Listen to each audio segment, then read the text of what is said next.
Hey, Karen. Hi, Yanni. How are you? Yeah, I'm pretty good. That's good. Thanks. How... You doing well? Yeah, me too. Yeah, I was hoping you'd ask. Yeah. I guess yeah. Hi. Hi. How are you doing? We got an election hangover. We stayed up till like 10 p.m. last night.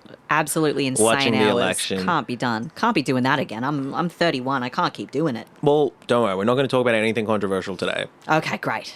We're going to talk about anti-Semitism. Oh, no. And we're going to talk about a friend of mine. And we're going to talk about statistics.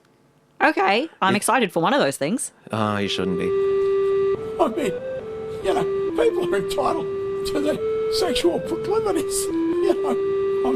Let there be 1,000 blossoms bloom. But I ain't spending any time on it. But I ain't spending any time on it. But I ain't spending any time on it. Let there be 1,000 blossoms bloom. But I ain't spending any time on it. Hi, everybody. Welcome to Shouldn'ta Come. Lovely to have you joining us today, the week after the election, where we have a new, same government, but now they're more powerful. No election coverage here. If you are interested in our thoughts on the election, you can check our mailbag episode or sign up to our Patreon, where we did a little obituary for the Big Pete. Rest in Pete. Rest in Peters. But here we're going to talk about burnt bridges. That's where we'll start. Okay. How does one burn a bridge? Well, it's hard, right? Because sometimes the other person doesn't know that you needed a bridge. I have a friend.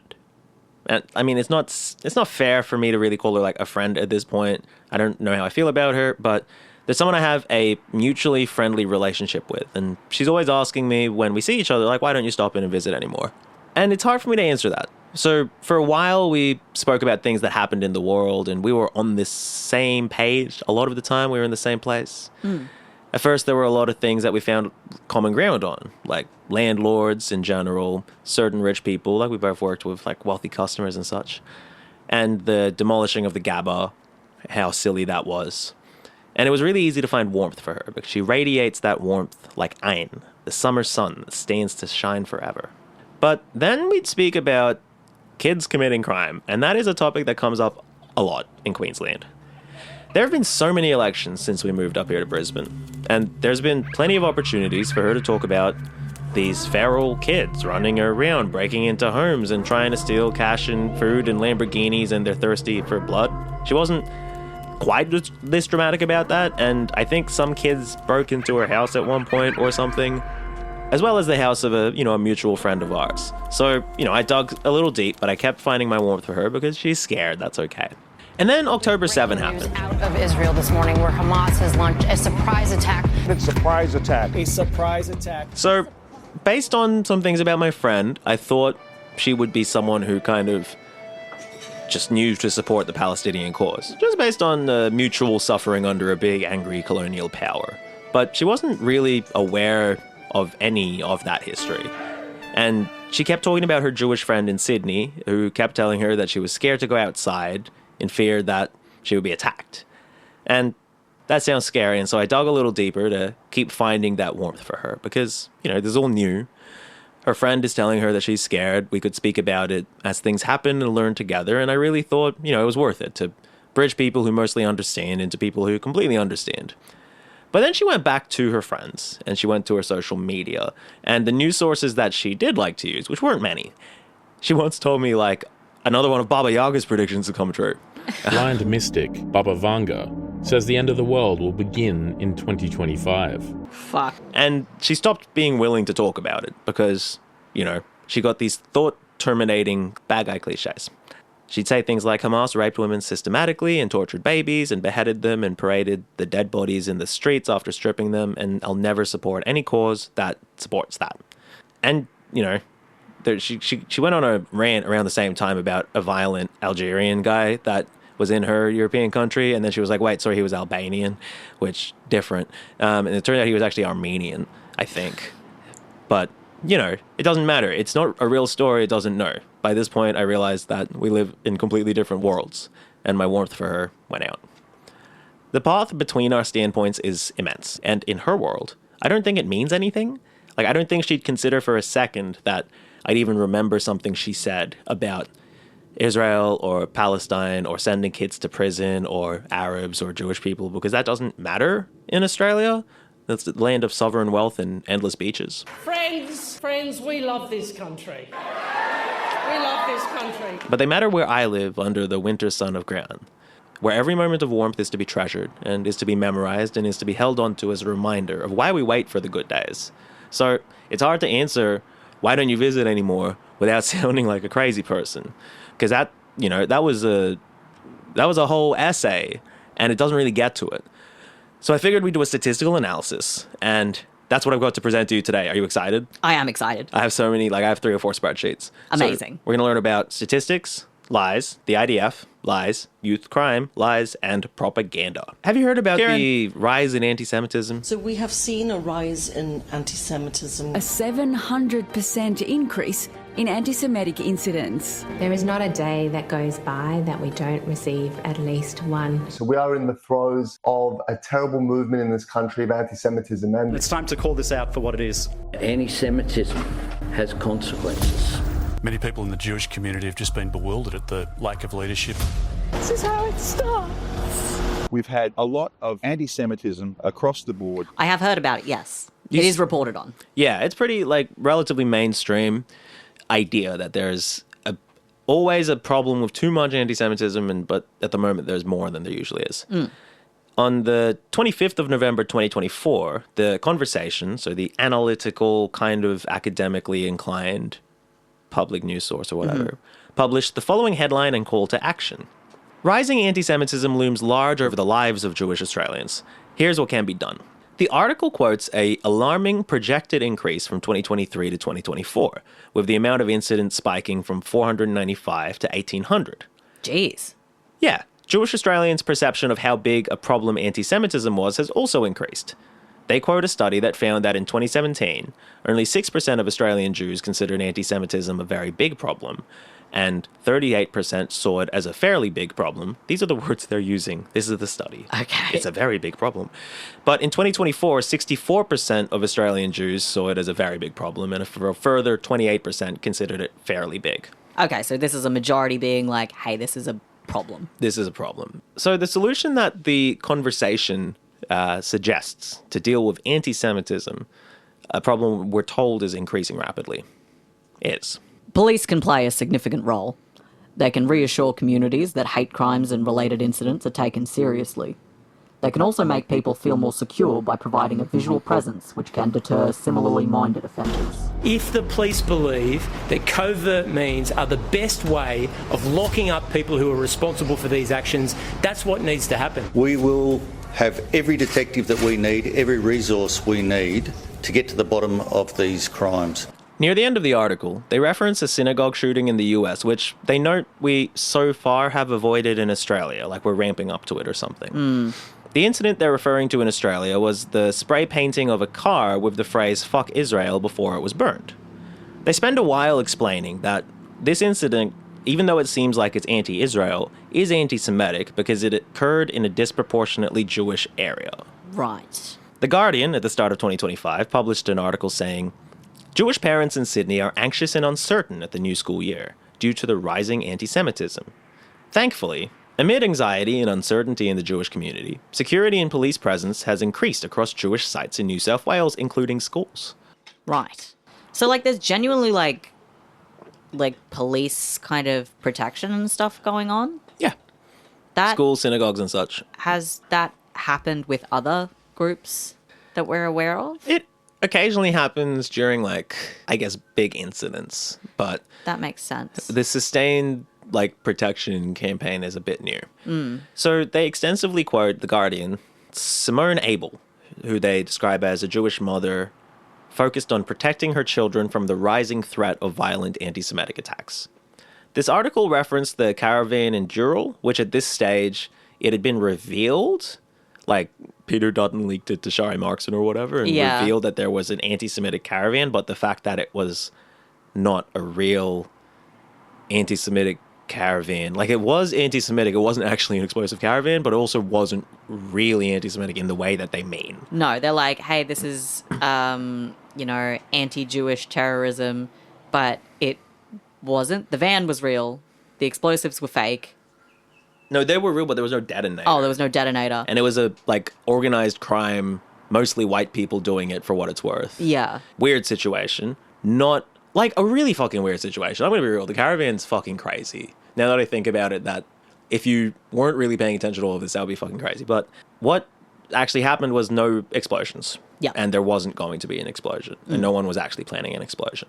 So a month or so after the Guardian's article, Andrew Bolt went on Sky News to tell everybody about how he's disgusted, shocked, and scared. It's worse than anything I could ever have imagined could happen in my country.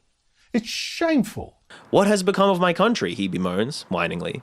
And his guest tells him that rising anti-Semitism is always associated with the decline of a society.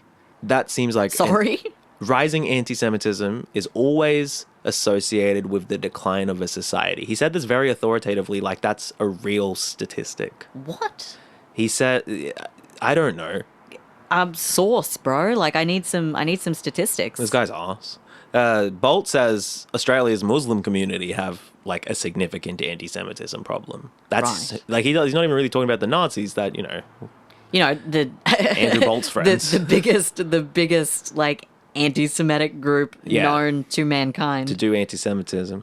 No, it's Muslim Australians. Of course it is. Moving away from Sky News to news.com.au, they quote the extremely disgraced ex-Home Affairs Secretary Mike Pizzullo. Mike Pizzullo has been sacked. As he spooks that the rising anti-Semitism poses a national security problem to Australia. Right. We need to buffer up the army to deal with rising anti-Semitism. What? Because even though a lot of them are protecting our northern borders from Indonesia or whatever it is that they do.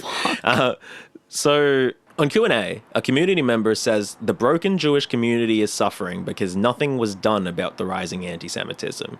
And then she asks Anthony Albanese, who's there, to his fucking face, what is he going to do? We've suffered because nothing was done. If you had have done something, then it would stop there. I'll just let the Prime Minister respond. I understand. I've called out anti-Semitism and racism my whole life. So he said it. What? It's different? Is anti-Semitism different to racism, Kieran?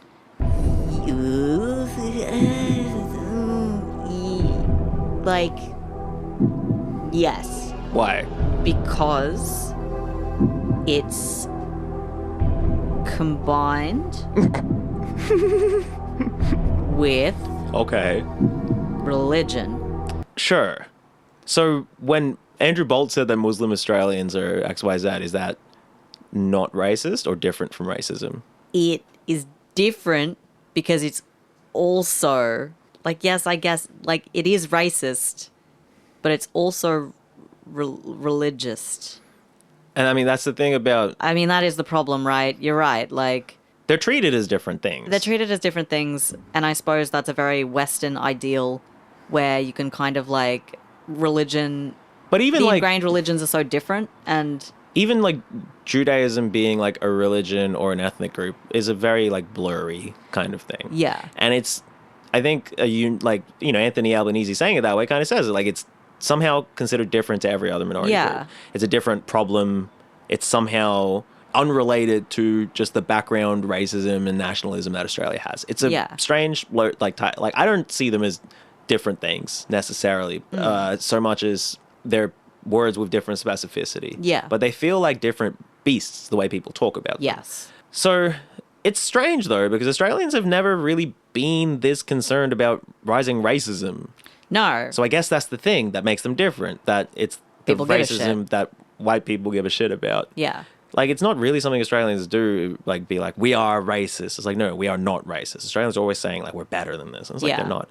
My entire life, it's been relatively mundane for Australians to just be racist to Arabs, Africans, and Asians, and, Indians, but, they definitely copped it. Those three groups definitely copped the worst, other than Indigenous people, who also cop it pretty bad. And then you have Islanders, right? Australians are just really racist. There was never a panic. I'm old enough to remember the Cronulla riots where, You're standing on the soil that has been fought for by Australian Anzac diggers. We don't need these Lebanese to allow us to take it away from us.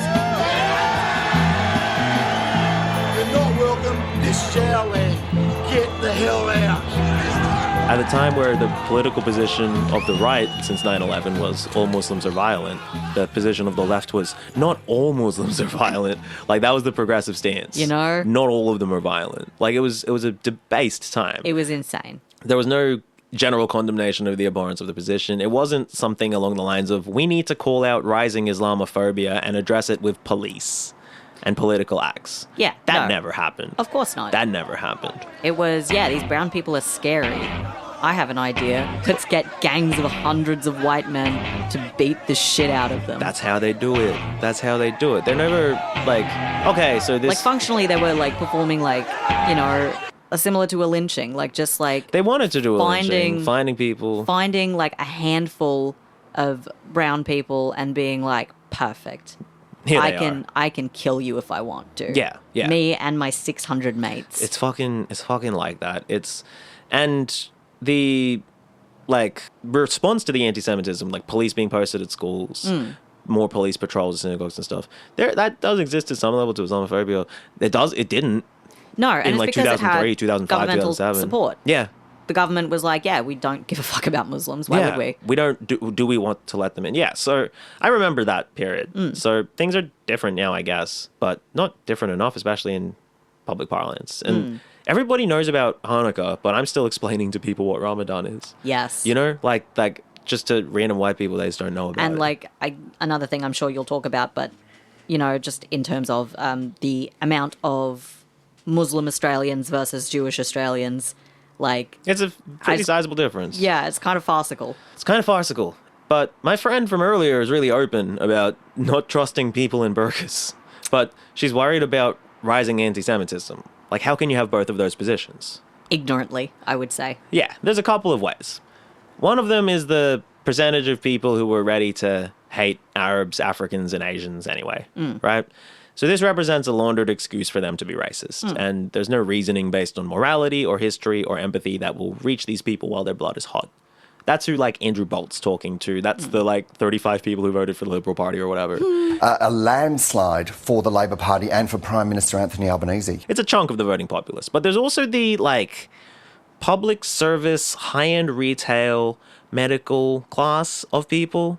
I don't know how to say it. Class analysis will drive you insane when you get to the firmware updates. But people who think of themselves as reasonable, logical people, they're convinced they're weighing up all the perspectives, they're referring to good, solid data, but they still parrot what they read on The Conversation. And The Conversation said there's rising anti-Semitism, and they have data for it. So obviously my position is that data is dumb. You shouldn't look at data if you can avoid it. Somebody is collecting the data, that's a problem. That means they're also not collecting other data, that's a problem. And the person who's collecting the data might want to say something, that's a problem. Worst of all, the singular for data is datum, and I'm not engaging in that kind of distasteful language. Datum. Datum. So there's one data set that's being referred to in these articles, and it was done by the Executive Council of Australian Jewry. Again, that's what they're called.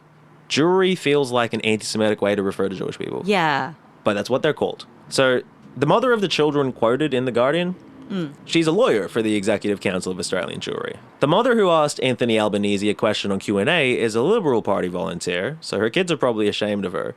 But this is the second time that she's been in the news about rising anti-Semitism, after her children were among the Jewish students awarded $435,000 by the state of Victoria, after a court case that kind of hinged on, well, look at all the pro-queer things, why aren't they doing that for Jews?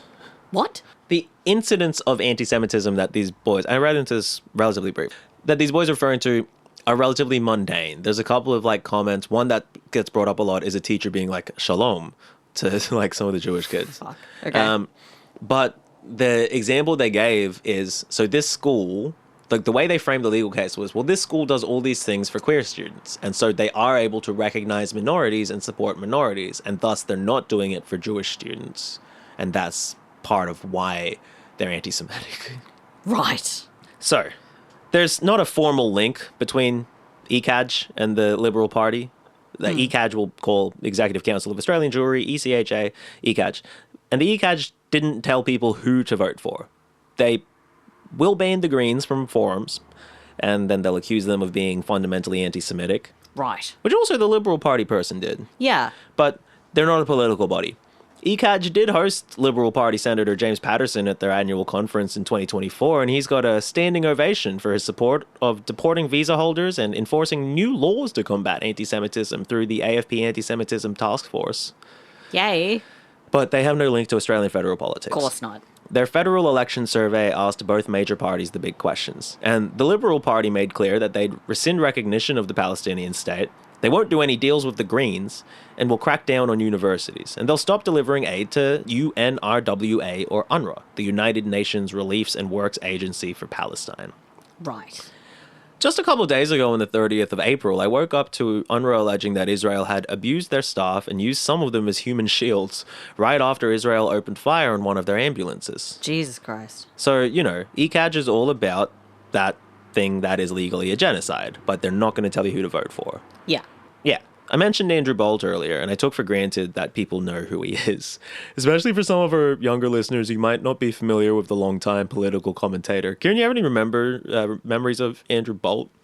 What was it? He was like the Bolt Report? Yeah, the Bolt Report. Yeah, I have vague memories of Andrew Bolt, but... Very controversial statements. I'll go through a few. His view that the stolen generation isn't real. Can I at least have my free speech now? Yeah. His vociferous defense of George Pell. Andrew Bolt knew Cardinal Pell and defended him when few others would. Yeah. His public attacks on Greta Thunberg. She's just got no future. Yeah. His apologies for the grooming of children. Fucking hell. He's a famous, Liberal Party ally, I suppose. He's a media guy, but he always supports the Liberal Party. Notorious piece of shit. Exactly. He's said that being anti-Israel is somehow linked to being anti-Australia Day. Okay, sure. Right? I was like, hell yeah, brother. I feel like you're trying to be mean to me, but yeah. It's but you're right. Absolutely. I do think those things. Well done. He recently hosted the ECAJ co-CEO Alex Rivshin, who we spoke about a few episodes ago, and Rivshin claimed that Palestinians are favoured by the Australian media, and then said, until they come to terms with the fact that the Jews are home in their own land and not going anywhere, this conflict unfortunately will endure. Anti-Semitism will rise. That feels like a Freudian slip. It does, but that's how he talks. He's open about this. He's very open about what he wants for the genocide. Until, he's basically saying, until the residents lie down and let us take their shit, we'll keep ringing alarm bells here about how bad it is for us. Yeah, just hey, let us have what we want, and we'll shut up. Yeah. But if not... Buy my silence with your land and homes. Yeah. And, maybe we'll stop killing you, but... Maybe we'll stop killing you. I don't know. But we just really there, like it. They want the Sinai Peninsula. Yeah. That's part of, they want... when they say... when Israelis say from the river to the sea, they're talking about... the Nile River and the Persian Sea, which is 15 countries. Yeah. When Palestinians are talking about it, they're talking about the two rivers that kind of border the area. Anyway, so there's a whole project here to convince Australians that there is imminent danger of extreme anti-Semitism. And we're going to find out if that's true. Okay. And the ECAJ annual report is the statistical bedrock of it. Okay. We've spoken about them before, but they are a Zionist group. And for any Zionist group, there needs to be anti-Semitism in Australia to justify the fact that you're telling people to leave Australia and go to Israel. Yes.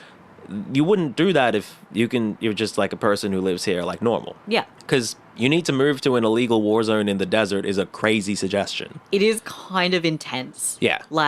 I think if you were to, strip it of the, knowledge that this is a Jewish kind of call to action or whatever, if you remove Judaism from it completely, and you just have one group telling you that, you have to move to an active war zone. Yeah. It's the holy and right thing to do. Yeah. It's oh, that's a cult. That's psychotic. Are you serious? How do we talk about, the jihad girls or whatever? ISIS brides. ISIS brides. Yeah, exactly. The same thing where it's just you did what? Sorry? Yeah, exactly. Sorry, you went to the desert to murder people? Hell yeah. Okay.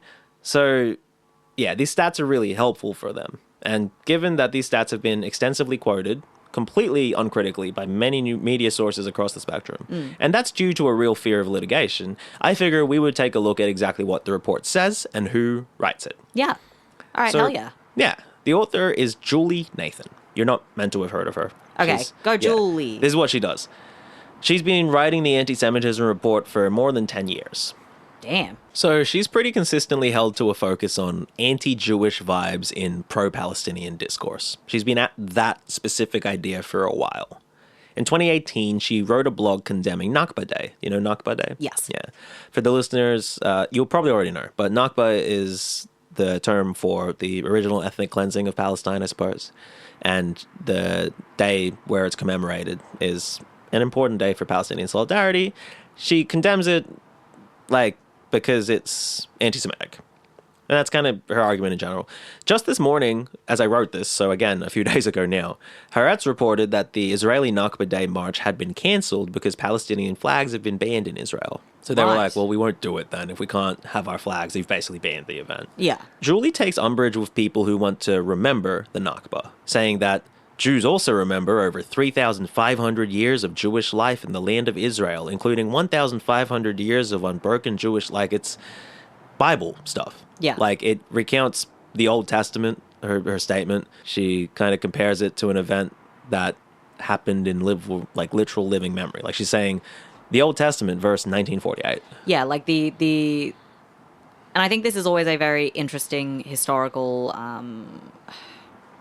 point that people argue is they're like, yeah, there's this much history, and it's like, that is really cool. Yeah. But do you remember that?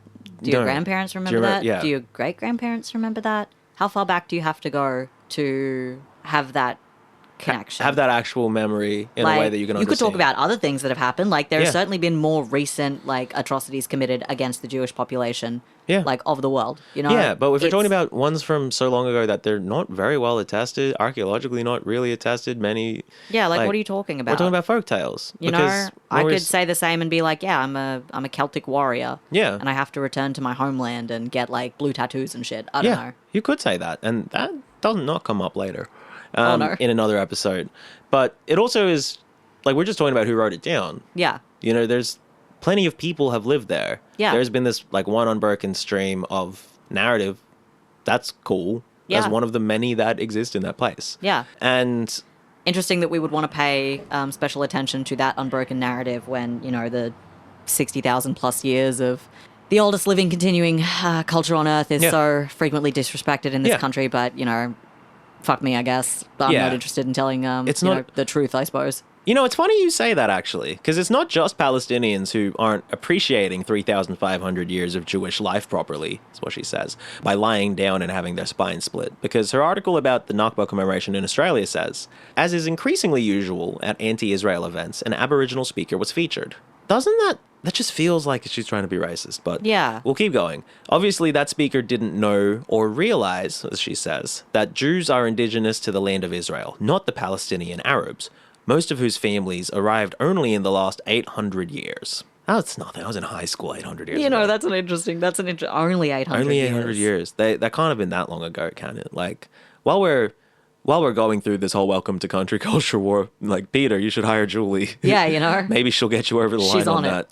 So in 2017, Julie wrote an article talking about contemporary anti-Semitism. It includes the line that it's irrelevant whether the term used is Jewish lobby or Zionist lobby or Israel lobby. It's all anti-Semitic. It's all specifically Jew-hating. She gets mad at any comparison of Israel to the Nazis.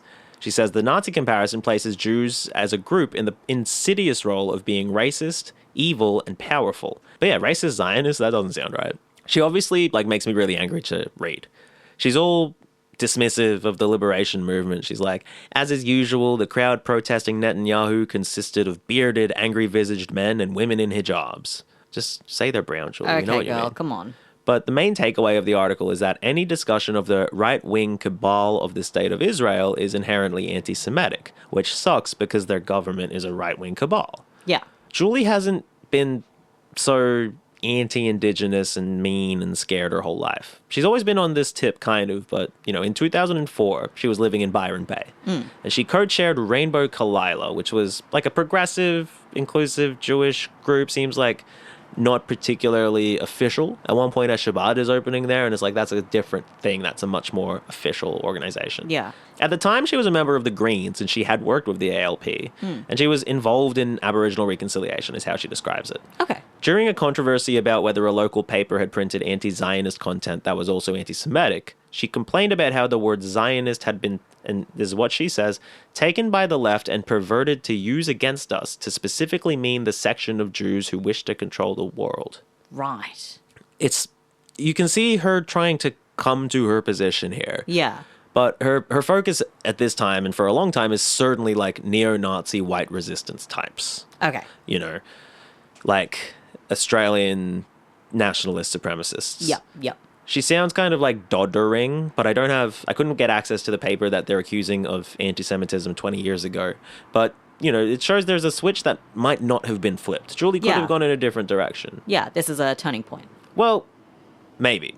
I don't know. Because I'm pretty sure I found a comment from Jewry from a long time ago, 2010 or so, on a recipe for chickpea cookies on the website Taste of Beirut. What?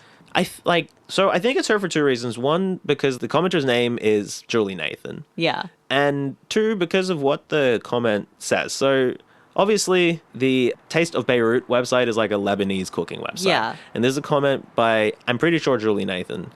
Hi, I've tried your recipe twice now. First time I followed it exactly and enjoyed the cookies. Especially loved the aroma and flavour of the cardamom and the chickpea flour, which reminded me of Indian sweets, although not as sweet. Second time, I wanted a slightly more Western cookie, so I went halves on the flour, 50% chickpea, 50% standard wheat, and also added a 1/4 teaspoon salt to the mix because I find salt accentuates the sweetness in desserts. And for me, this second variation is perfect. Thanks for the recipe. That feels, given where we've ended up, that feels like a red flag for Western supremacy, but just keep that in mind. Yeah, that's it's just odd, that's right? Interesting. Right? It's like, I know that's racist, but on the face of it, it's not necessarily. But No. I know because I have Vibes. a magic ability to read people's minds. Yeah. Like James McGraw. James McGraw. I don't know. I think, in my experience, Lebanese people know more about food than anyone else in the world. Fair enough.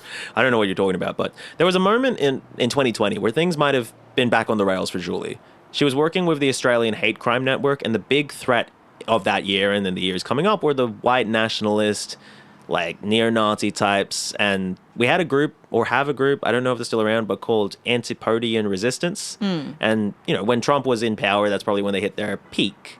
But they obviously were very anti-Muslim and such. Yeah. So, Jewry could still see the forest and the trees. Yep. So she says Antipodean Resistance was very active in promoting hatred, especially of Jews and homosexuals, as well as those of African, Asian, and Arab ethnicity. Okay. We're still seeing that separation of anti-Semitism, but she's also listing them. And it does make sense that the neo-Nazis are primarily anti-Jewish, right? Yeah, that does track. So at that point, she can still see what the world is. And in the couple of years after that, her focus is really on the white genocide, COVID deniers, that got wrapped up in the Yep.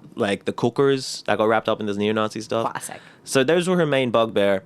And if you're trying to posit that Australian society is anti-Semitic, how you reckon with the lived experience of Muslims is the difference between liberal Zionist and rabid Zionist. Yeah. And at this point, she's a liberal Zionist. Because the greatest enemies of the Jewish people tend to also hate Muslims and Africans and Asians and the gays. Yeah. So you can be like, hey, we're all in this together. Exactly. So a lot of people are just rabid Zionists. And we'll talk about that first. A rabid Zionist, basically, it's ludicrous. It's a belief that Muslims, the left, and neo-Nazis are in cultural alignment and are trying to wipe out the Jews. It doesn't make sense. Yeah. And it didn't sell well in public before October 7, because there were enough people in Australia to know, hey, my Muslim neighbor is not a demon parasite or whatever you think they are. Yeah. So most public people would solve it by being a liberal Zionist. So that allows for an accord between Jews and Arabs in terms of in-person violence or in any one society. And both groups deserve protection for their cultural practices. However, on the level of governments, the Arab states and the Russian communists are using Islamists and neo-Nazis to wipe out the state of Israel. Right. For racism reasons. Got it. That's a way more confusing thing to argue against if you're a regular person. Yeah. And so you have to... God, that's so deep. I don't know any of that. Exactly. So you have to kind of lie back on the nice things they say about Muslims. They have the right to practice their religion, things like that. Yeah. And the rest is politics, and that's messy and that's complicated. Yeah. I'm obviously being generous to Jewry in my capacity as writer of narrator of this episode because I'm trying to make a point. But she is kind of showing her colors here. She does take a moment to complain about the boycott, divest, and sanction movement, Naturally. or BDS, which is the idea of we're not going to buy their shit, protect their economy. Yeah. This is modeled on what brought down apartheid, white South Africa's government. The worldwide campaign to use economic pressure helped bring about the fall of the apartheid regime. Which Like, I think that's generally described as a positive thing. I think that is a good thing, yeah. But BDS is a basically tiny movement aimed at boycotting Israeli-made goods, and Jewry calls it bullying, discrimination, and slander. Okay. Oh, I don't want to bully the nation-state of Israel. Yeah, I'm bullying the nation-state of Israel when I don't buy, like, what? McDonald's is being targeted after a branch in Israel announced free food for the Israeli military. But Starbucks, Disney, Hewlett-Packard, and SodaStream. Yeah. There's plenty of other eyebrow-raising moments in her work during this period. At one point, she's like, why ethno-nationalists are cheering on BLM in 2020. But after October 7, her focus redirects away from Nazis and fully towards Palestinians. Yeah, so makes if you've forgotten, that's ridiculous. We're not recounting the events of October 7, 2023 in Gaza, but Jewry went mask off after it. Some damning retweets in this period include Palestinians are a people of death and Gaza equals Hamas, but we can go straight to her op-ed in August of 2024 for her full thoughts on what the problem and stakes of anti-Jewish racism really are. In the op-ed, she makes the bold claim that the anti-Jewish racism and incidents are not generally coming from the neo-Nazis and other far-right groups. Okay. That's an interesting, testable claim that she makes, and we will come back to it in a minute. But paraphrasing the other points of her article, she says, on October 7, Hamas and other Gazan Palestinians, military and civilian, killed 1,200 people who were murdered, burned, raped, dismembered, tortured, and mutilated before being killed. The hard left has harbored anti-Jewish sentiment cloaked in the anti-Israel or anti-Zionist rhetoric, expressed under the mantra of anti-racism, human rights, and equality throughout the world. There were celebrations and glorification of the killing of Jews expressed by Arabs, Muslims, and their left-wing allies, so-called progressives. The mad hatred and lust for violence against Jews is likely to escalate. It will also engulf others, as it always does, especially those who do not fit in or will not submit to the totalitarian agenda of Islamo-fascists and left-wing fascists. Righto. So that's her view. Yeah. Is 1,200 people were killed in this crazy way, and everybody's celebrating because they hate Jews. Exactly. So Gaza's Hamas, Hamas is death, but also the Greens are Hamas, and Hamas is Gaza and Gaza's death. So the Greens are death. If you ask Julie Nathan, Israel and the Zionists are standing for democracy, pluralism, human rights, and the rule of law, which are the values, and I'm going to quote her again briefly here, enshrined in Western civilization. Interesting. There's that word again, isn't it? Yeah, Western. Because what does Western really mean? Well, means white, means frequently European, Anglo-centric. Yeah. Means first world in a lot of ways. Not like these backwoods Middle Eastern people. You have to pick one. Which one are you choosing? No, and that's, like, Julie, like, to be clear, Julie hates Muslims, and Clearly. I'm just really trying to put my phone on Do Not Disturb. There we go. So it's telling terminology. We heard that a few paragraphs ago. Anyway, Julie then condemned the deplorable rise of anti-Jewish racism and the attacks on Western civilization, and asked the Senate to acknowledge that it's okay to be Jewish. Wait, sorry, that is Pauline Hanson about white people. God damn it. It is indeed okay to be white. That's her being quoted about prominent neo-Nazis in Parliament. Of course. Weird. To be clear, I would never make a comparison between these two right-wing white Australian ladies who view Muslims as incredibly violent people. Julie's hair is brown. Okay, that's good to know. I would never compare very them. different. Very different. Western civilization, like you said, I think people view it as peaceful, prosperous, and coincidentally white, and it's because white people are better, but you can't say that. No, of course. I think that's what it means to the average Australian. Yeah. My fight has been for Australia and its people. So she's positing Western civilization against the alliance of Muslims and the left. So if neo-Nazis aren't on our side, then is she on their side? It's weird because you don't usually hear anyone else talking about Western civilization in that way. No, you don't. You don't really. It's usually just the neo-Nazis. Yeah. But anyway, so what she claims Western civilization definitely isn't is the alleged burning, raping, dismembering, torturing, and mutilation that we mentioned earlier. I'm not going to put that to the side. We are going to talk about it, but I do need everyone to be ready. But here's how I'd put it. I don't think much of that happened. Yeah. And I don't think, again, this is a fairly standard left view. I don't think people understand what happened on October 7th because it has been shrouded by a very clumsy but very effective propaganda operation. Here's my justification. Many of the most lurid claims have been debunked by the United Nations, although Israel refused to cooperate with the UN for an investigation, and then they made it illegal for doctors to talk with investigators. Much of the testimony from doctors wouldn't have been helpful anyway, because All of the testimony of sexual violence came from members of Xoxo, which is a Jewish Orthodox terrorist sex cult Red Cross-like organization that, for ideological reasons, do not conduct autopsies. They also don't treat Arab patients unless there are no sick Jewish patients around. Right. They are the only group responsible for dealing with deaths due to terrorist attacks in Israel, and as per the Israeli government, and Benjamin Netanyahu has been quoted telling them that they have an important role in influencing public opinion, which also influences leaders. We are in a war, it will continue. Right, and you said so they're responsible for, analyzing, Investigating. assessing, investigating Yep. deaths, but they're not allowed to do autopsies? Yeah. So the UN had people like view the situation and talk to people who were there. It was like, yeah, they basically come in and check if they were dead and be like, terrorists, terrorists, terrorists, terrorists, terrorists. Just say it. And then that's the numbers that we're getting. Jesus Christ. That's the numbers that are being quoted. Much of the testimony about October 7 comes from Xoxo. Yeah. Yossi Landau specifically is the one who claimed the 40 beheaded babies, for which there's no evidence other than Xoxo. Yeah. And also the claim of organized mass sexual violence by Hamas. There's no evidence for that other than Xoxo. Yossi has admitted to lying about many things. And he has also described, when he appears somewhere that something's happened, he says, use your imagination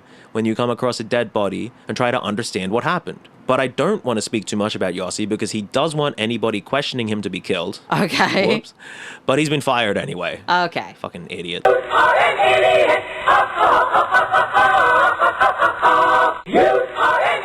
So, to my friend worried about all the rapes that Hamas did, I guess I'd tell her the United Nations found no evidence of a single rape committed on October 7. Yeah, good news. They were not able to corroborate any claims of sexual violence or to find anybody claiming to have survived or witnessed sexual violence, and indeed found family members of dead people who the Israeli government say were raped, saying, no, my family member wasn't raped. My family member died in a bomb situation. Damn, what the fuck? What they did find evidence of is Xoxo people and bomb squad people moving bodies around. Taking a body of a girl, taking her clothes off, like who's just been dead, right? Yeah. Taking her clothes off and spreading her legs and putting her in the corner, the dead body, and then being like, this person was raped by Hamas. What the fuck? Yeah. That's what the UN found. There's plenty of evidence, on the other hand, of gang rape of a Palestinian by 10 IDF guys at a prison in Israel, but those guys did get arrested, and that is a hot topic of discussion in Israel. Yeah. Because their right wing are in general supportive of raping Arabs. So first, protesters stormed the prison and the military courts. Again, 10-person gang rape. Yeah. So they stormed the prison and military courts being like, free our boys. Yeah. Trying to prevent an investigation. And then a prominent rabbi, so he's like the head of Tunisian Jews in Israel. I don't know. Okay, that's specific. Go on. So he said that the soldiers were completely innocent of the accusations, and even if they weren't, they have the right to act like this. What? Yeah, then a journalist... A religious leader is being like, they didn't do it, but if they did, that it's not rape. Yeah, what else are you meant to do to these people? That's kind of what he's saying. That's a religious leader. fucked. A journalist on the biggest Israeli TV channel described the rape as a worthy revenge. Wow. And all of this was at one prison, which the Israeli NGO B'Tselem describe as the tip of the iceberg in the Israeli prison system network of torture camps. Of course. What the fuck? And for what it's worth, numerous publications and a retired Israeli army major have reported evidence that seems to show that many, if not most, of the people killed on October 7 were due to IDF-friendly fire. Ooh, that wouldn't bode well for the old propaganda. No, Xoxo doesn't want you knowing that. No. We could get into everything else, but we're not going to, because the thing is, all of that doesn't matter. None of that matters. Julie can say what she wants because it's true when she says it, because she writes the report. She's a wonderful nationalist. Nothing could shake her support of the imagined borders that she's drawn on her map of the world. Julie recently wrote another op-ed saying specifically, we now see a much clearer convergence of the extreme right, extreme left, and extreme Islamist. In fact, she basically does the Amy Schumer thing. This is a quote, now that the Jews are under attack, our so-called progressive allies have not only abandoned us, but are often at the forefront leading attacks against us. So, that is the person in charge of compiling the statistics in this report. Right. I would like to make the perhaps contentious claim that her perspective on what constitutes anti-Semitism was already skewed significantly by her myopic support of the Israeli project, and then October 7th happened and she went off the deep end, and then she wrote this report. Yeah, bit concerned about Julie's bias here. Yeah, so with that in mind, let's go to the spreadsheet. All right. So the ECAJ report, it doesn't provide every incident that they have in their database, but there are a few. There's 10 cases that they report as assaults, which we're going to put to the side for now. Okay. 44 cases of graffiti and 46 cases of like posters and stuff. Okay. Obviously, their definition of anti-Jewish is going to be skewed, but their main claims are they only say an anti-Zionist incident is anti-Semitic if it's near a synagogue, or because somebody is identifiably Jewish, or has any analogies between Israel and Nazis. Okay.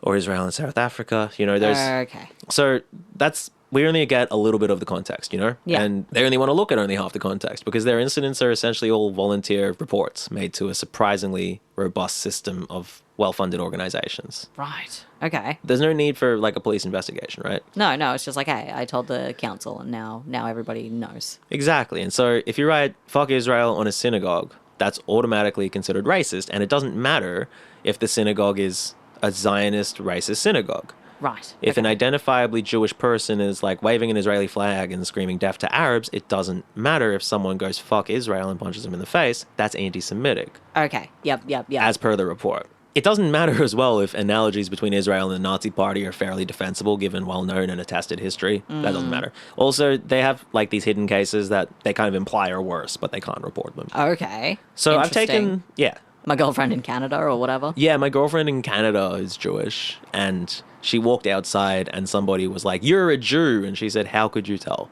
And I'd show you the evidence, but it's so bad. But she's dead. It's so bad, yeah. So they killed her and incinerated her body and removed her from existence. You know. So I've taken the incidents that they reported, and I've tried to test her hypothesis against their data that the anti-Jewish racism and incidents are not generally coming from the neo-Nazis and other far-right groups. I will release this spreadsheet, I guess. I'll figure out how to release a spreadsheet via a podcast. We could probably put a link to like a shared something or other. Yeah, we'll put a link. But I took each incident that they reported, and I've marked it if it's anti-Jewish, anti-Zionist, pro-Palestine, Nazi-coded, or Zionism is Nazism themed. Okay. So all right, okay. I'm excited. I'm excited to dive into it. What do we got? We got plenty. Starting with graffiti, there's 24 incidents that I'd say are anti-Jewish. So some examples are kill Jews spray painted on a sidewalk, Jews did 9/11 under a bridge, and Jew scum on a fence. Yeah, that would be anti-Jewish, yes. Yeah, we call it absolutely. We aren't given any reason to believe that these are necessarily neo-Nazis or Palestinian activists. That's just Julie's implication. Yeah. That it's, Palestinian activists who are also neo-Nazis. Right. Out of that 24 incidents that I, say were anti-Jewish, only 2 of them mention Palestine at all. Okay. And when I said anti-Jewish, I am stretching what I would really call that in terms of what I honestly believe, but in terms of, I guess, public acceptability, right? Yeah. One of them says, "Free Gaza, no more Jewish fascism." Okay. That one feels a little less dicey because it feels like it's against fascism, not Jewishness. Exactly. And fascism... As opposed like, Jews are scum, that is very much anti-Semitic. Like, you can't really argue with exactly. that. Yeah. And fascism is an ideology that a certain race or group of people is better, and so they're being specific about what kind of fascism it is. Yeah. But, okay, sure, it does say Jewish in it, so maybe a bit clumsy, Julie's. So we'll give Julie this one. There's also Free Palestine, Fuck Jews, which, like not unstrategic move, my guy. Yeah, if you change that to Fuck Israel, I would have been like, yes, systematically. Yeah.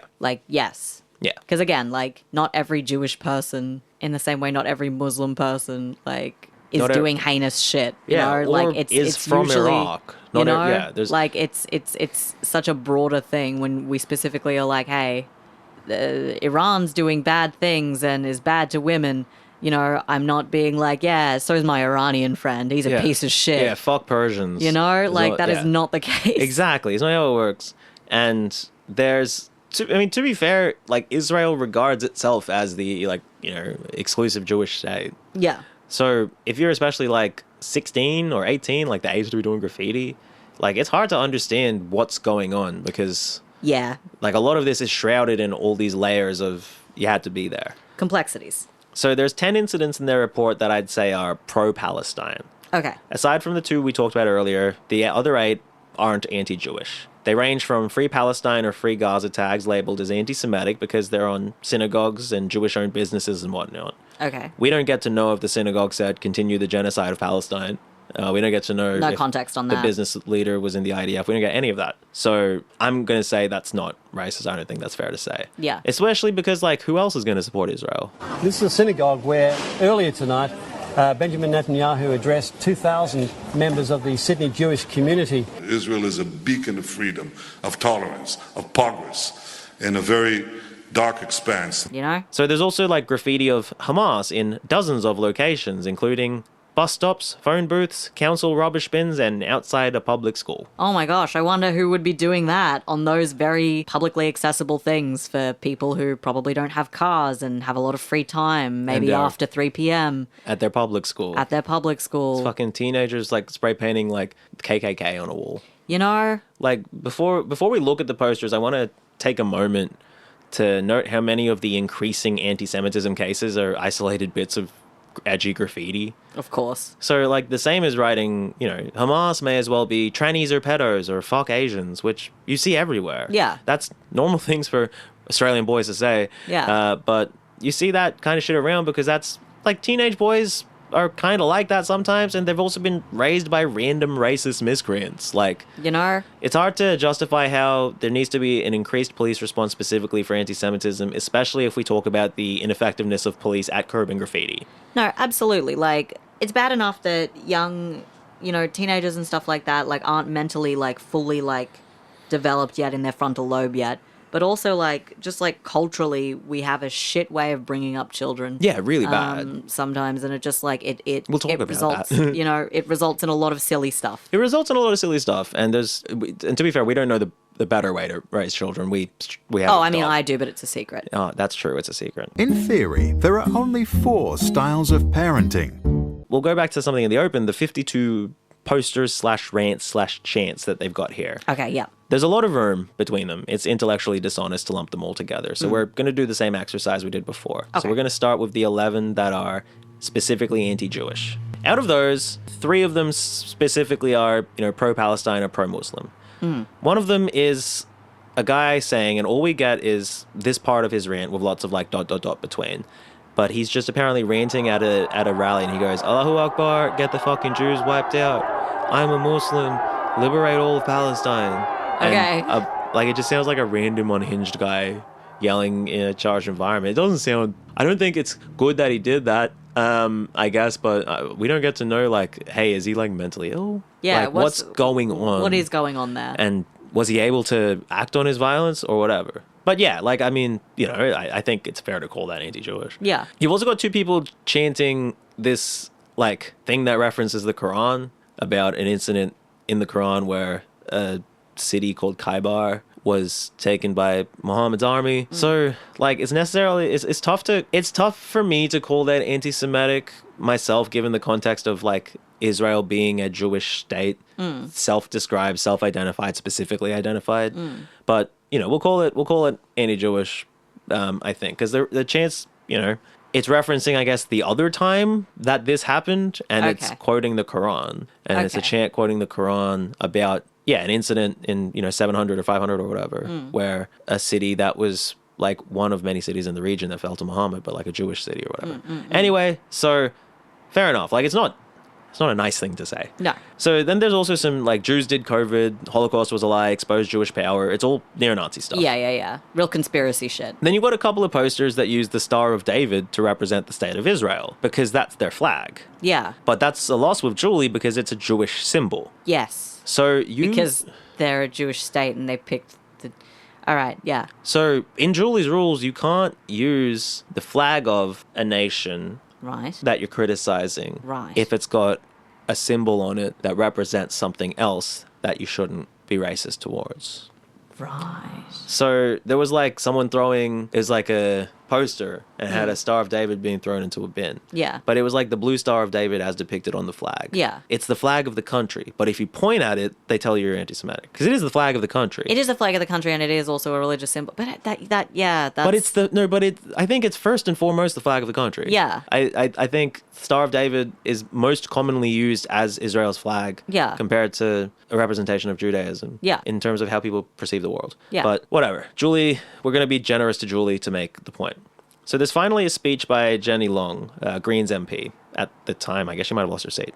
So she said... the Jewish lobby and the Zionist lobby are infiltrating into every single aspect of what is ethnic community groups. They rock up and they're part of the campaign. They offer support for things like the campaign against the 18C racial vilification laws. They offer solidarity. They rock up to every community event and meeting to offer that connection because their tentacles reach in to the areas that try and influence power. And I think that we need to call that out and expose it. That is interesting to hear because it does kind of like hit some of those wording points like tentacles. It's funny you say and that. Specifically saying Jewish and like talking about like power grabbing. Like that's all very like hot button like anti-Semitic like things that people say. It's the that's it's the hot buttonness of it though, right? Yeah. Because she is describing what's happened. Yeah. I think it's terribly clumsy for her to have said Jewish lobby. She immediately said there's a Zionist lobby. Yeah. Tentacle's a wild thing to say. But look, that came up with Greta Thunberg, right? Yeah. Do you remember when she had that octopus from IKEA? Yeah. People were like, an octopus is a Jewish. How else are you going to describe a relatively small base with auxiliary units that go around the world and influence activism in all those places? Absolutely. And like, far be it from me to say that I would say anything better, but like, gosh, hearing it, I was just kind of like, ooh. Like it was a lot of like, Jenny, you can't do that. You know what they're gonna do. That's the thing. It's not that I necessarily have a problem with what Jenny said, but it's like, you know what they're gonna do if you say that. And yeah, the tentacles are what they jumped on because Jews have tentacles. Here is how a prominent Jewish resident of Jenny's district dressed for his very serious protest about his safety in public at her office. Karen, if you could just describe this photo. Oh no. Okay. It's really serious. It is really serious. He's and I can't overstate this. He is dressed up as a giant blow-up squid. It's. Is this all I am to you? A giant squid? So he's in one of those inflatable costumes you would have seen like previously, like ones where it's like a dinosaur with like little legs coming out. So it's like, oh look, you're riding the dinosaur, but your legs are the dinosaur's legs. Yes. So it's like that, but it is a orange squid. It is kind of ridiculous to look at. It's like easily 2 feet taller than him, like where his head pops out. There's another 2 feet of squid above that. He's got a hat on as well. He's got a hat on. He's got a scarf on. And it just kind of looks fully ridiculous. I don't know what I would do if I saw that in real life. I think I might just start laughing and not be able to stop. Very serious stuff, though. Very, very serious. Very serious. Well, that's the thing. I guess it gets to, like, the claim of anti-Semitism where Jenny's calling them octopuses versus, like, assaults and shit. There's so much room here. Yeah. I think it's ideologically incorrect to say Jenny Leong is advocating violence. Yeah. And also, if this guy feels unsafe in his community, why is he dressing up like a giant squid walking around? If you're a target, if you're you can't walk around without someone harassing you because you're Jewish, why would you, like, also wear a giant squid and walk around? Like, everyone will know you're there. Aren't you more scared? They can't tell that you're Jewish if you're wearing a big squid costume because they just think it's a squid. They just think it's a squid. They're just like, oh, a squid. It's just a squid. All right, let's get to the assaults. Okay. There's 10 of them mentioned in the article. 5 of them I've deemed suspect because I could only find news that referenced ECAJ's report. Right. So I find that a bit weird because of the nature of them. You feel like they've been used, but that's cops. That's a whole nother thing. So you've got the assault and abuse of a Jewish boy, a man fighting several people outside a 7-Eleven, a group of 15 dudes surrounding several Jewish people, throwing shoes at them and spitting at them, which I feel like is absolutely some shit there'd be like arrests for. Yeah. Like a mob of 15 people.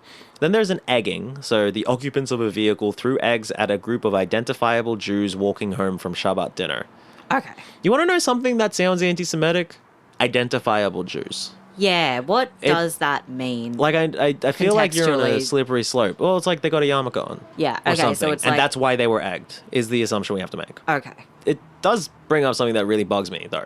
there is something identifiable in general about being like Arab or African or Asian. Yeah. Like, unless you put a big squid costume or you're quite Orthodox, it's quite difficult to be an identifiable Jew in Australia, given you're probably of like European descent. You look like every other Australian. Yeah, like white Australian. Like, absolutely. Here's one for you. If you're a dark-skinned, Arab-looking, bearded Jew, as it were, are you more likely, do you think, to be the victim of an Islamophobic incident or an anti-Semitic incident? Well, certainly the first one. Right? Like, because that's what people will see first. Exactly. Yeah, people aren't going to see religion first because religion is something that you can't really see on someone. It's but invisible. What you can see is, you know, skin ethnicity. color, Yeah. hair, like, and especially how Australians work. Yeah. Like, it's a dumb populace, but you know, we'll leave the boys to the side. It's telling that, as a point of comparison, the majority of victims of Islamophobia last year, so this by a different group, were girls. Yeah, of course. The incidents included physical incidents, verbal assaults, and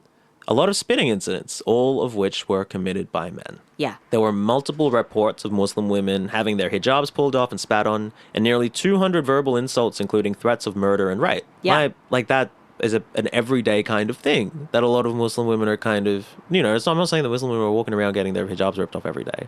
No. I'm saying that most, especially, women who wear hijabs or burqas or niqabs or whatever, have had incidents like this. Yeah, that this is not an uncommon thing and that, you know, I imagine, particularly in Australia, this is something that weighs on the minds of young Muslim women who are considering whether they'll take up the hijab. Exactly. Is it safe for them to do that? Yeah. Even if that's something they want to, you know, pursue for religious satisfaction, for, you know, cultural connection. Because their parents make them. You know, there's a Yeah. lot of different options, but it becomes a matter of safety, whereas, you know, people aren't concerned about putting on their cross necklace in the morning. Exactly. You know, and aren't afraid Exactly. to, you know, do that kind of thing. People aren't afraid to look like a white person in public. Yeah. People are afraid to look like a Muslim in public. Some Yeah. people in some places. Yeah. So I have to assume that my friend would say, well, stop wearing a hijab then, based on what she kind of says about hijabs in the past. So I guess what I could say is stop wearing yarmulkes and you won't get anti-Semitism.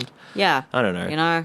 So for the next two cases, I'm going to put music under what ECAJ said, and I'll drop the music for important context they might have left out. Sky News' Shari Markson, who publicly called for a state of emergency to deal with anti-Semitism, was the first to report a physical assault of a 44-year-old Jewish man who identified himself as Jewish and displayed pro-Israel sentiment in a public park by three males who asked him if he supported Israel, after they saw him ripping down pro-Palestine posters while walking in a playground. Shari Markson then claims that the man claims that the men threatened, "I'll kill you," was hit to the ground and repeatedly punched and kicked him and called him a Jew dog. Shari then claims that the man claims that he sustained 2 black eyes and a concussion and 4 fractures to his spine and was hospitalized for 4 days. New South Wales police have confirmed that they are investigating the incident based on the man's report. Right. So what we get from ECAJ is a physical assault of a 44-year-old Jewish man in a public park by 3 males who asked if he supported Israel. The men then threatened, "I'll kill you," was hit to the ground, and was repeatedly punched and kicked and called a Jew dog, sustaining 2 black eyes and a concussion and 4 fractures to the spine, and was hospitalized for 4 days. Yeah, that feels like a massive thing, you know, like, not to be very, like, online, but crazy if true, you know? Yeah, crazy if true. Feels like we'd hear about it. New South Wales police is like, we're investigating it. Yeah. We don't get to hear that the only source for this incident is the guy. We don't get to hear that he was ripping down posters. Yeah. We don't get to hear that he was saying pro-Israel things, even what those things are. Yeah. We don't get to hear from the people who are alleged to have hit him. Yeah, or not any other witnesses in the park or anything. No. Like, it feels like if that's something that happened at a time where people would be around, or even like if the police would, like, you would imagine they would take someone into custody. I don't know. Like, I don't have faith in the police, but it just seems like that's a pretty violent incident. Yeah.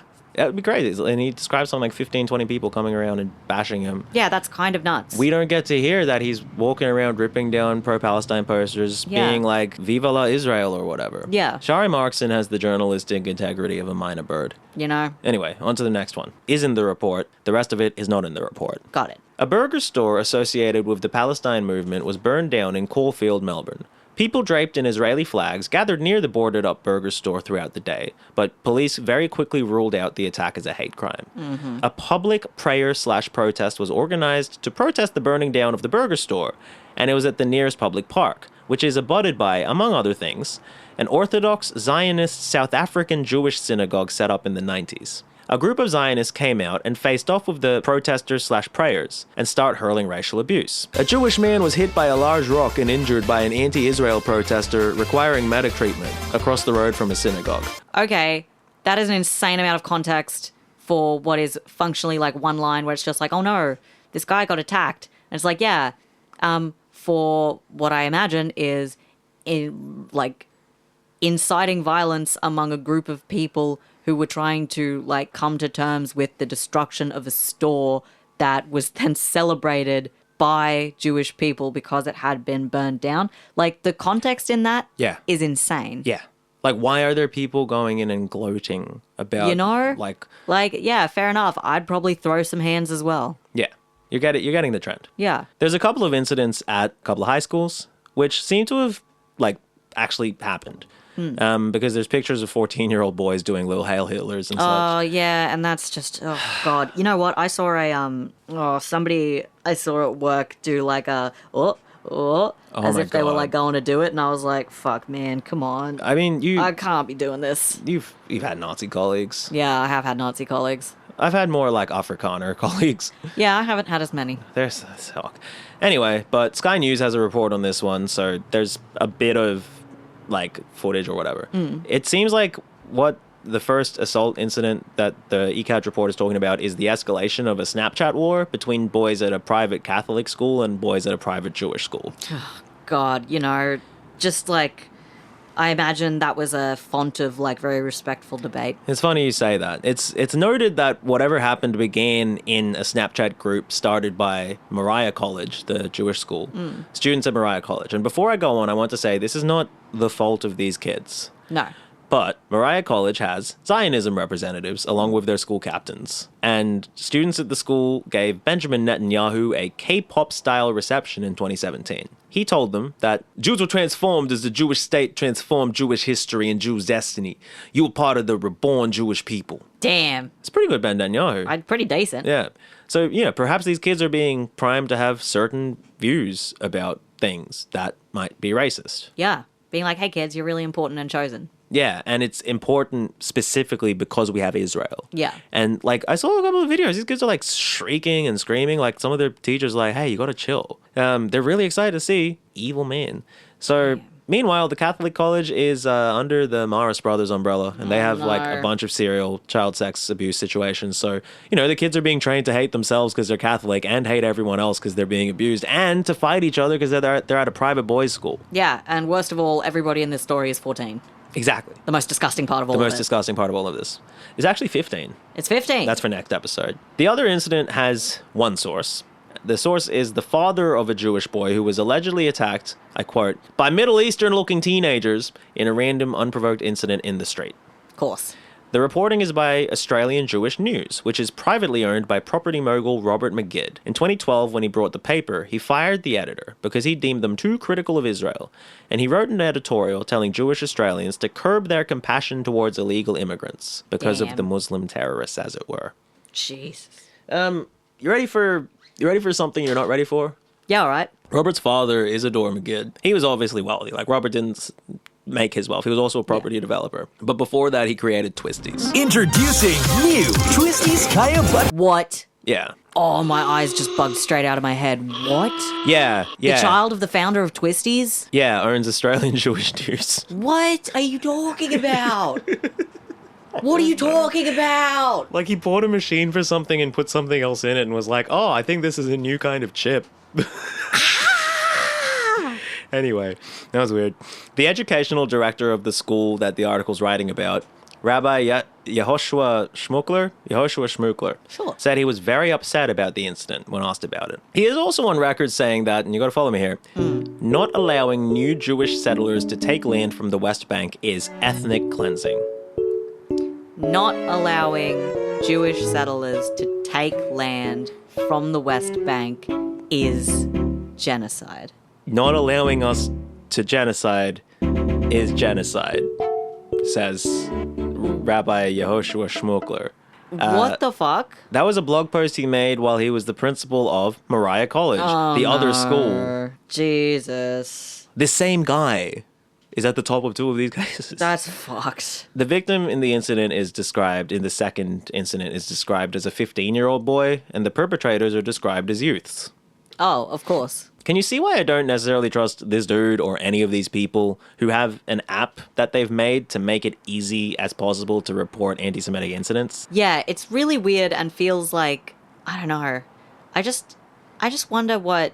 It's really quite Western of them to find a complaint in something where there's like very little actually happening. Yes, it's very Western. Like, it's very, very Western in kind of like that idea of self-victimhood. Exactly. And being like, I have been inconvenienced, a tragedy has happened to me, this is the worst that anyone has ever been treated. Yeah, because like all of these people that we're talking about are white Jewish people, like Ashkenazi Jewish people. Yeah. And I guess like I just view them as white first and then Jewish Yeah. second. So my favorite incident is one that's been reported by a community safety group, which is like a volunteer Jewish medical independent surveillance paramilitary organization. So, okay. There's one in each state. Yeah, all right. They're one of the contributors to the ECAJ report, and they make this absurd claim. 2 identifiably Jewish individuals were exercising when a group of construction workers yelled, "Is that a bulletproof vest?" referring to a weighted vest that one of the individuals was wearing. The workers then yelled, "You must be a Jew. Fuck you. Should we shoot you?"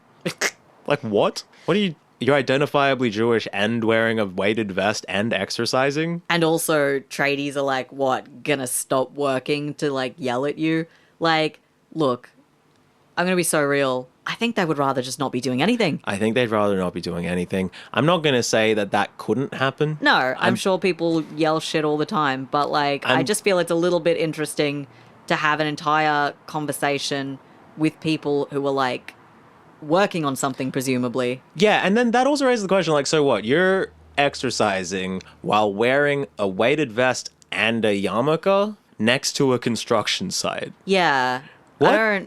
I wish I had a better understanding of what visibly Jewish meant. Is it, like, I wish I understood what that meant, and I would love to have, you know, ECAJ just, like, I suppose, give examples of what somebody who is... like visibly Jewish. When they talk about it, they like I would really like a better understanding of that, because right now I don't, unless it's somebody wearing like a yarmulke, like I don't know how I would like identify a visibly Jewish woman. No, I wouldn't have a fucking clue. Like, what do you mean? Like I don't. What am I supposed to do? Marker. Very telling as well, especially because like most incidents of random violence are at women. Most of the incidents reported here are at men. Yeah, so it's like, oh, yeah, you could tell this guy's Jewish. So I'm like, okay, well, it has to be, I guess, like a manner of dress. That's the only thing, because we're talking about white people. Yeah, I would like some more information on that. Yeah. ECAJ, if you could just like hit me up and give me that, that'd be great. They won't. Okay. We do have coming up the most barbaric sounding incident. Oh no. Karen, what are your thoughts on this? This is ECAJ reporting the physical abuse of a 77-year-old Jewish woman who was spat on, threatened, and kicked multiple times by protesters opposing a rally to counter anti-Semitism outside Parliament House, Victoria. I mean, it does sound quite fucked. That's like an old lady being, like, beaten up. Yeah, when, like, you know, think about my friend from earlier. When she's hearing that, like, a 77-year-old got spat on by people who are pro-anti-Semitism, like... She's like, that's horrifying. That's because horrifying. That's a horrifying thing to imagine. Like, yeah. So let me be clear. Fuck this racist old lady. Probably. Okay. So the claim is referring to a protest organized by Never Again Is Now. At the time of writing, the top headline on that organization's homepage is, "Did you know that most Jewish people in Australia don't feel safe in their own community?" They describe themselves as a Christian grassroots movement. Right. Standing against the most ancient of racial hatreds, anti-Semitism. Right. And they claim that a Jewish person is 55 times more likely to experience a hate crime than any other Australian. That's such bullshit. What the fuck? That's so bullshit. Fuck? That's a lie.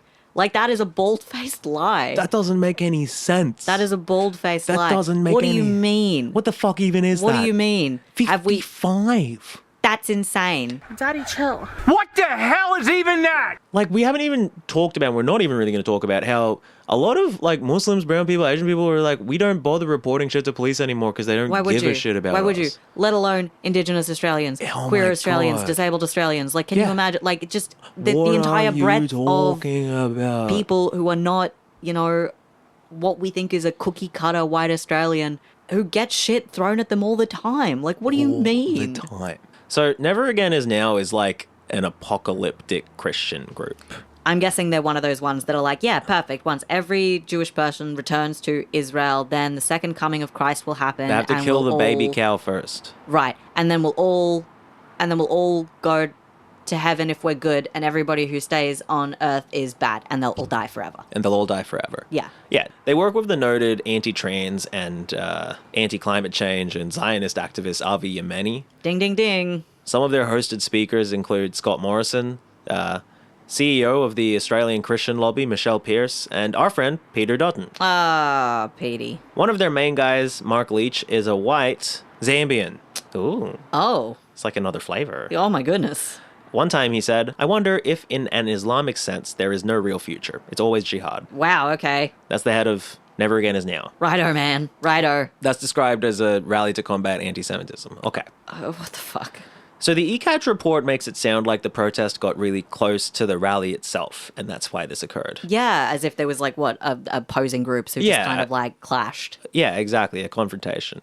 We have a 15-year-old Jewish boy, Zionist, like he's a self-avowed Jewish Zionist who wrote an op-ed for AJA, Australian Jewish News or whatever. Yeah. And he's at the rally. He's like, I felt so proud to be Jewish while I was at the rally. Yeah. And he's like, there wasn't really a clash. There was a clash between like the police and the pro-Palestinian demonstrators. Yeah. But they didn't get close to us. Like, okay. They didn't even get near us. The Melbourne legal activist support also agree with this. They have plenty of documented incidents of the counter-rally being treated discriminatorily by police, who flew drones, shoved people, damaged a protester's wheelchair, obstructed legal observers, and, rode horses at them. Fuck's sake.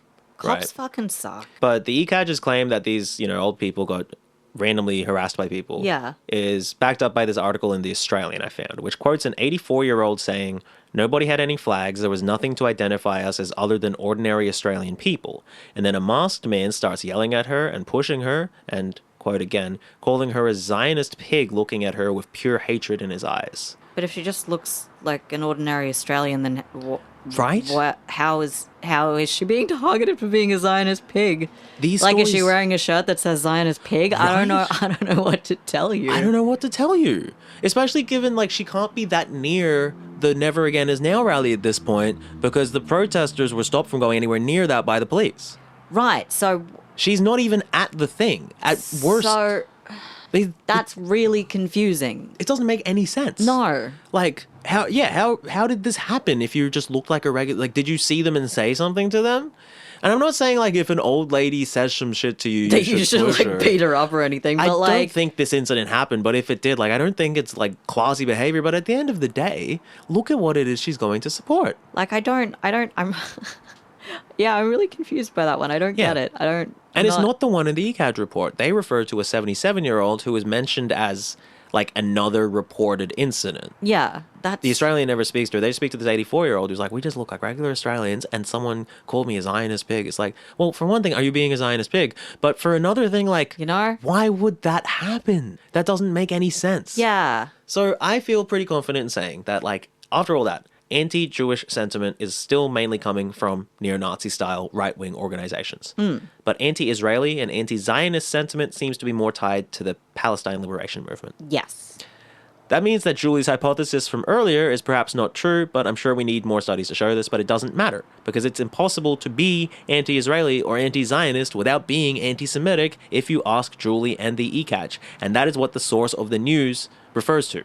Yeah, so basically they're like, hey, there's been, if we were to look at it from a different interpretation, we could say, yes, there has been a rise in anti-Israel, anti-Zionist, like, sentiment. But that's not necessarily anti-Jewish. That is explicitly anti-Israel, anti-Zionism. But because she says everything to do with that is also anti-Semitic, it's like, okay, so we just have to say that, yeah, anti-Semitism is on the rise, even though it's not anti-Semitism in the way that we've historically known anti-Semitism. And they're not under any pressure to prove or validate any of these reports. No, they can just give this information and then, like, can be done by an app. They have an app called, really like, weird. Jew app. Or no, it's called J app. I think it's JEAP. Jewish Emergency something. I don't know. That's really weird. I'm really confused. Well, none of it's important. It's been taken for granted that this is a problem that the sitting government is going to have to handle due to all the lives at risk or whatever. Sure. Like, I know I've sat you down here for an hour to go through to scrutinize these numbers and details because we're certified number knowers. Yeah. Kieran, you've got to know your numbers, but my friend, Well, she's got a picture that's being put to her by the zeitgeist. There's tremendous danger to Jewish Australians because of the super racism of anti-Semitism. So what is being done to keep our Jewish Australians safe? And not that my friend gives a shit, but is something similar being done for Muslim Australians? Of course she wouldn't give a shit. There's all this rising anti-Semitism. Yeah. Where's the money going? It's going to a lot of places. Hmm. The first number that the federal government landed on was 25 million. That was the number that went to Jewish groups, and that's the number that went to Palestinian and Muslim communities. Okay. The grant to Muslim communities went 69 different ways under the Community and Cohesion Support Program. Okay. Cohesion sounds like assimilation to me. But I'm going to ease off a little because it's not for bad projects or anything like that. Yeah. It's like youth programs, trauma-informed care. They sound great on the face of it. Okay. It's not specifically for Palestinian groups. Afghan groups, Somali groups, Libyan groups got some cash too. Yep. But 25 million can go a few ways. Yeah. Well, 18 million can go a few ways. 7 million went to national programs. Some of that goes to the Human Rights Commission for their anti-racism campaigns, and we'll speak on them again later. Yeah. Some of it went to the Associated Press for fact-checking, and to the SBS for multilingual media, and then to the Islamophobia Register of Australia, who are kind of like, I guess, ECAJ. Yeah. They gave us the statistics we talked about earlier regarding like Muslim women being attacked. Yeah. The 25 million to Jewish organizations went straight to ECAJ. All of it. Are there not any other Jewish organizations? They get to distribute them if they want. And other Jewish organizations do get some as well. They should call them the executive chiropractors of Australian Jewry. Because, like, yeah, they get to independently Yeah, take they're like, all all the right, 25. cool, we'll grab that, and then we'll handle it from here. Don't worry. Like 3 million to the Islamophobia Register out of 25 million. Yeah. Full 25 million to ECAJ, who prepare these stats. That's wild. If the Islamophobia has $25 million, register has $25 million from the government, like, we'd probably get a lot more incidents reported. Yeah, we would. If there was a fucking Muslim report hate incidents app. Yeah. So what then, the fuck? after that initial 25 million, there was the Securing Faith-Based Placed Grant Program. So this was another 50 million at a maximum of 500,000 per organization for improving security at places of worship and other faith-associated places. Okay. So we've worked in the non-for-profit world. Grant applications are, at least you've got the idea of meritocracy, but they are tiring and they distinctly skew towards organizations that already have significant funding and are able to spend a bunch of money on grant application writers or lawyers. Yeah. You have to be plugged in to even know that these grants are available. Yeah. And the money is probably best spent in directions that probably aren't plugged in right now. Yeah. So 177 organizations got their shit together and by the deadline were approved for grants. This included 51 Christian organizations. Oh. Very funny. I just feel like their faith is already so secure here. You know, but hey, they might feel attacked. I mean, they always feel attacked. Like They always feel attacked. there's always somebody being like, oh no. But they didn't even run away with the biggest slice of the body of Christ. 56 Jewish organizations received grants as well. Oh shit. Yeah, we'll release our spreadsheet with our methodology, I guess. Just kind of looked at the charity and was like, is that Muslim or Jewish? Yeah, so 38 Muslim organizations were the third biggest piece of Abraham to get grants, so 38 out of 177. And then there's a smattering of Hindu, Buddhist, Scientologist, and like Turkish groups that rounded out. Yeah. Okay.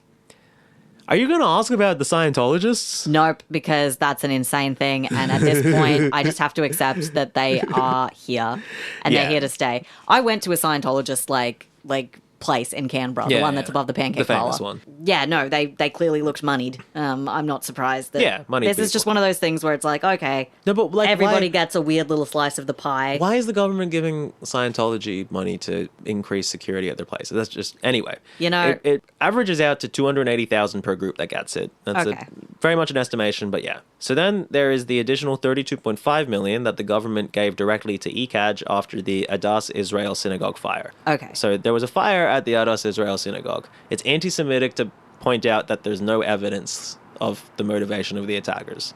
It's been assumed it's like Hamas related kind of. Okay.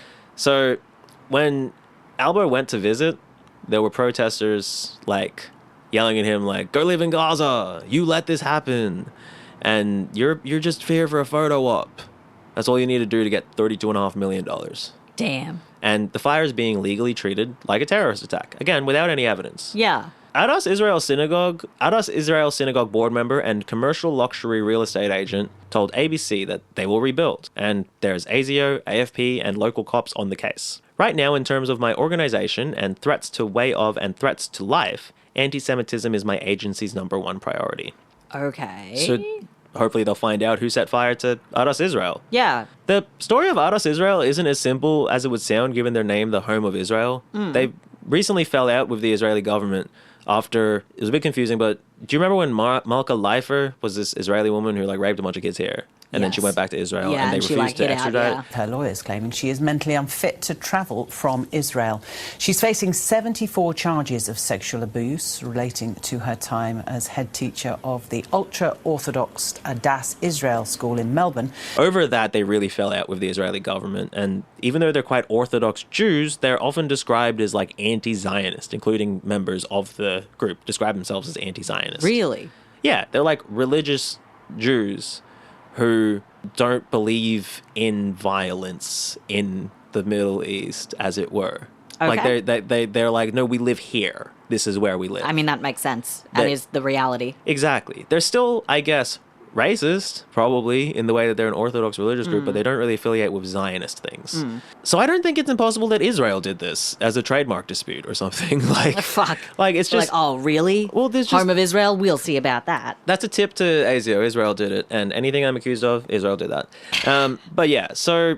If you're asking, hey, well, the burger shop burned down and there have been attempts to light mosques on fire. And also, hey, did you know the person who set fire to the Al-Aqsa Mosque 50 years ago was Australian? Of course. Yeah. Of So course. maybe there's Fucking something in the water that makes us want to burn down mosques. Are we doing anything for that?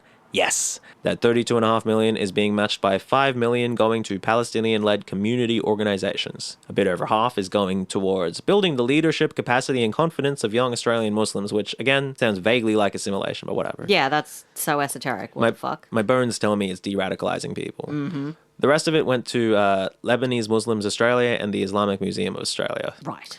There was then $4 million to Rosanna Health Diplomacy, which aims to build better understanding between Israelis and Palestinians through health. This is one that Albo talks about a lot. Rosanna's position is that there is some mysterious environmental infrastructural issue that prevents Palestinians from accessing healthcare, and they're gonna fix it. Is the... No, it's not.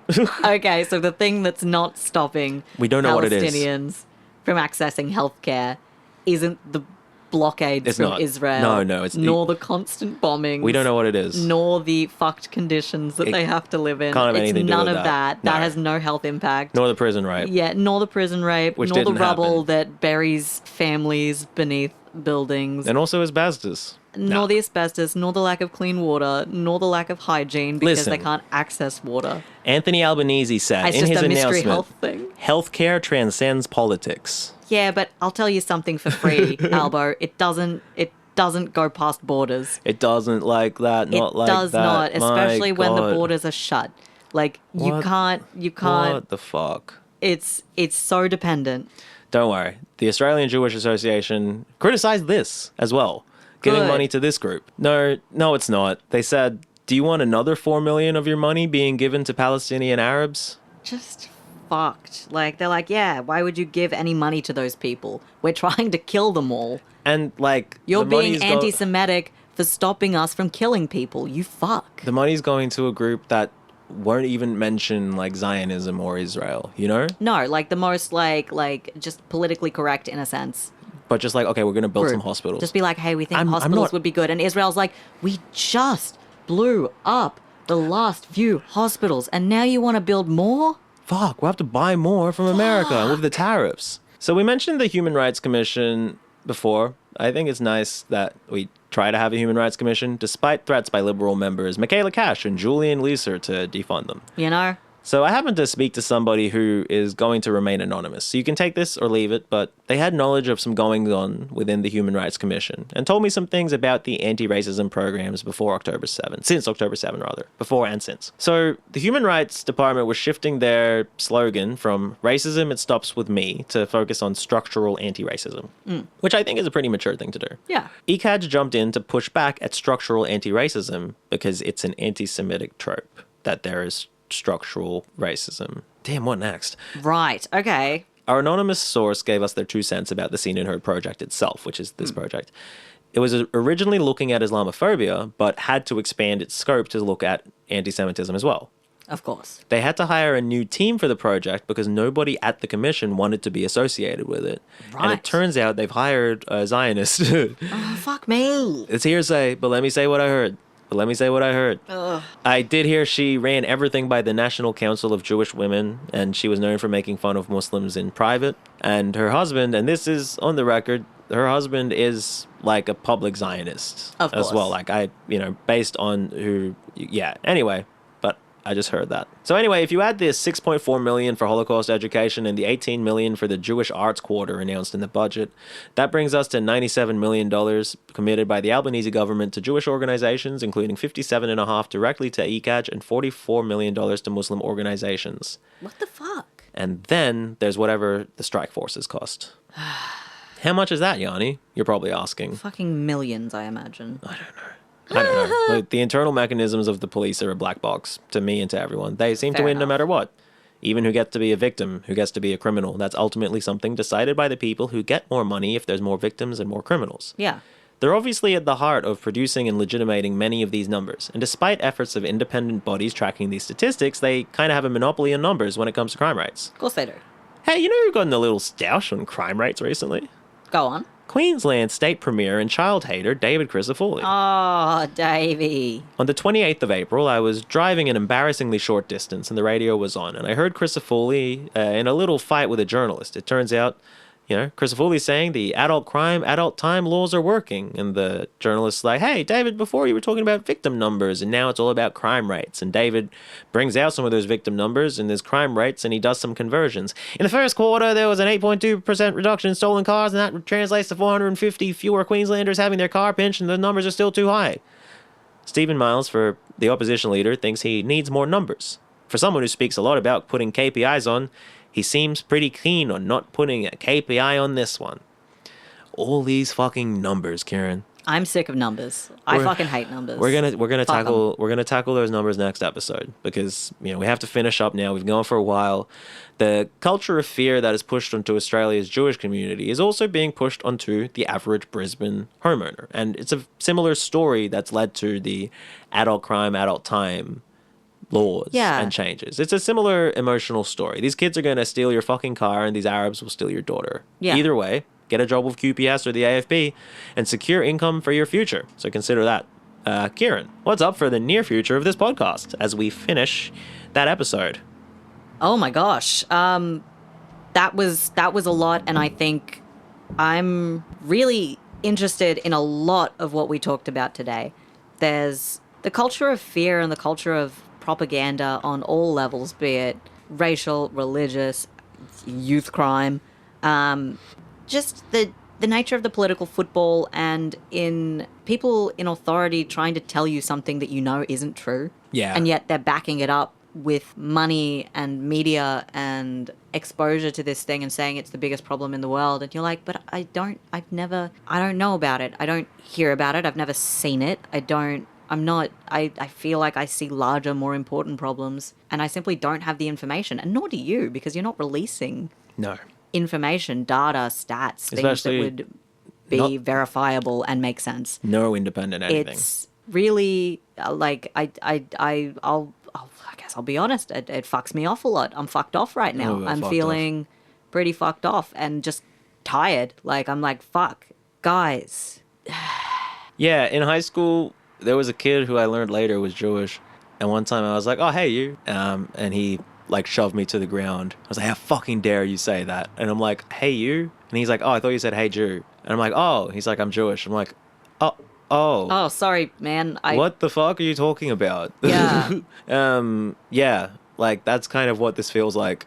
Yeah, I don't think I've met anyone socially who's Jewish. Yeah. I mean, I have a couple. It's just a relative. I know as many. It's just a small subset of people. I just don't really. I know more Somalis for one thing, but I know as as many Jewish people as kind of every other relatively small to mid-sized religious ethnic subgroup.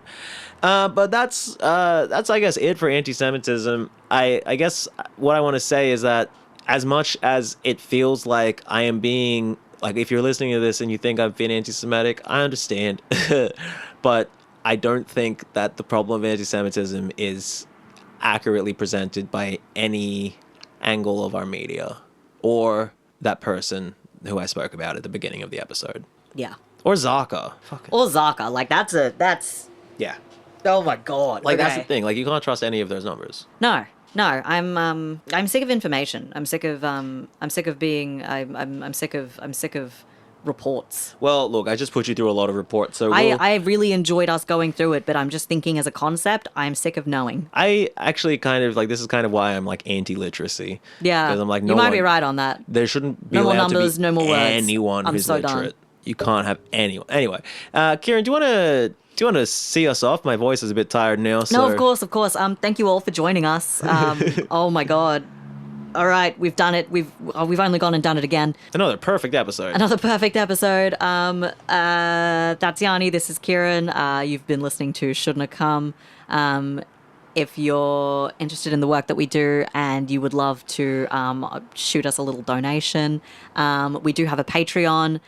Shouldn't Have Said That is the name. No, it's just called Shouldn'ta Come. Shouldn'ta Come. Yeah, but we call the episodes like Shouldn't Have Said That. But Okay. it's all, everything everywhere is just called Shouldn't Have It's Come. just Shouldn't Have Come. You can also email us, shouldn'thavecome@gmail.com. Spelling for both of those Shouldn't Have Comes for Patreon and Gmail is SHOULDNTACOME. Nice. So, jot that down. Hell yeah. And yeah, we'll see you again for our next episode, which is likely going to be on Penny Wong or, I imagine, youth crime. Yeah, one or the other. And incredibly, Archie hasn't bugged us, but it is about time for us to finish off and hang out. So, we'll see you all next week. I hope you enjoyed this week's episode. I hope it wasn't too long. And if you do want, like, I said a lot of things. If you want to see anything, like, I have links. Yeah, we will work out a way to put a link to Yanni's spreadsheets in the description of the episode. So if you do want to follow through and have a look at some of that information, you're more than welcome to. And if you have any questions, please get in contact. Yeah, and here's Archie. And if you want to tell us how much you love Archie, please also get in contact. We will pass your message on. I love all of my constituents. And he does. All right, bye, everyone. Bye.